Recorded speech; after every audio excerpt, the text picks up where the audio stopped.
Okay, hey everyone. Matt told me that I had talked me into teaching everyone how to make a bow today, which is not very difficult to do if I can do it. We're going to start out by making a what they call a 6-point bow, like this one in the back, and it gets us the points from each loop. So there are 6 loops in a bow plus the center section. Now, for me, it takes about 3 yards, and I measure it from the end of my fingers to the tip of my nose. That's a yard. Cut them at an angle, just because it looks better. And I'll stand up, because I know this is the way I do it, so it's not. I usually take my knee, scrunch up the fabric, leave a little bit for a tail. Go about, I don't know, 6-7 inches there. Hold it between your thumb and your index finger while you form the other one. Turn it, there's 2.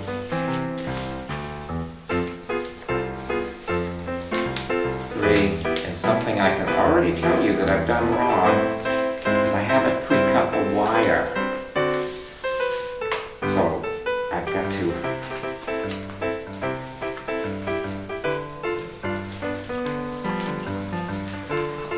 okay, so I've got my 6 points here already. Then we have to cover up this middle section here. We're going to take just a little bit of the ribbon. So use the knee just to bring it around. And then, if you were really prepared, you'd have the wire already cut. But no, we don't do that here. Okay, take it, fold it, bend it in the middle, put it underneath, over your thumb, through your fingers in the back, across this little thing that I did here, pull it, twist it, then you're going to want to just pull out the loop, so you got to adjust it and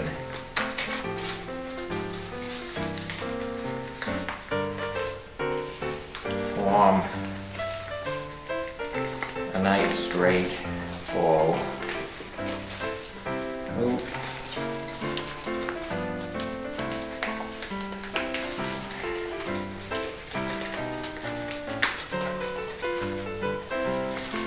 And I didn't really need 3 yards because I'm a little long there.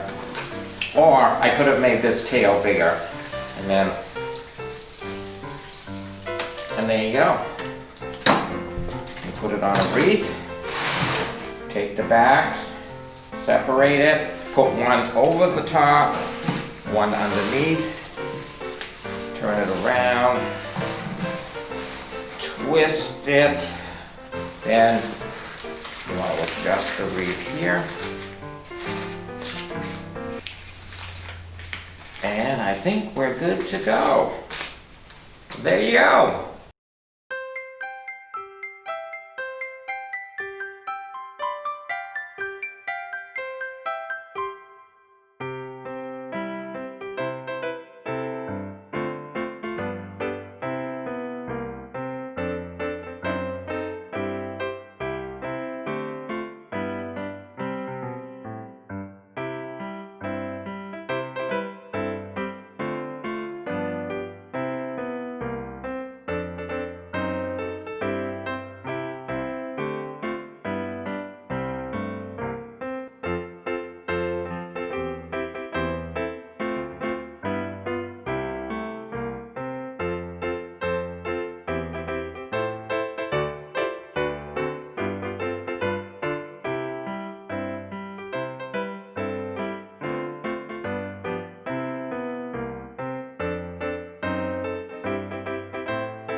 Okay, one of the things that we're gonna decorate the wreath now, but this is only gonna be temporary because I'm not giving Matthew my stuff.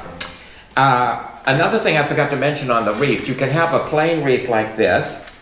If you wanna tart it up a little bit, you take a ribbon like these, this very, what is it, 3/4 inch, I'd say. And as you're making your wreath, you can also put this ribbon in the center and add something, I learned this a long time ago, and add that, kind of smartens them up. I've done it with every kind of ribbon you can imagine, colors, blue, white, it's endless.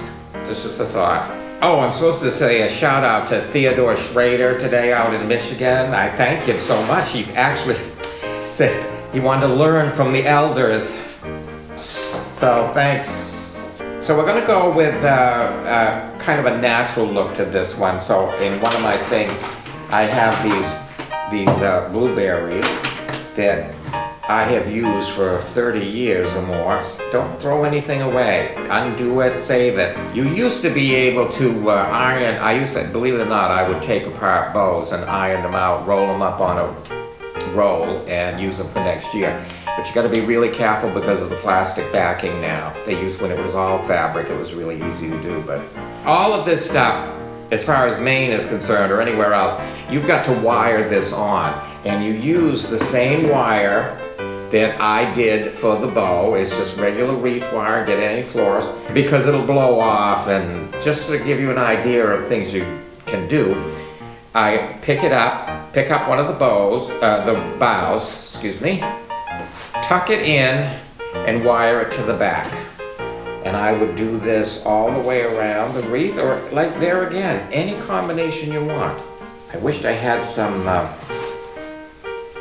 pine cones, which would really make this stand out. It's funny, my dad never liked wreaths particularly, and I couldn't figure out why would you, what do you got against the wreath? In his day,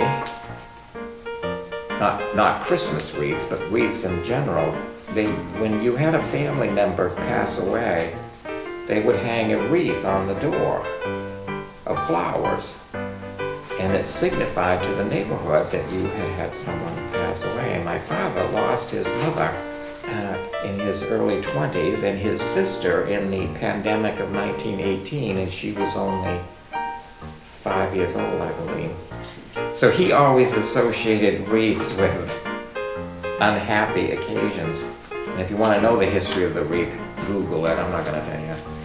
When I was in high school and I worked for my neighbor, he always sold his trees in Boston. He had a Christmas tree lot down there. And he asked if I would make evergreen arrangements that he could sell. And of course, I was always one for simplicity, and so I would only put a few things on it, nothing major.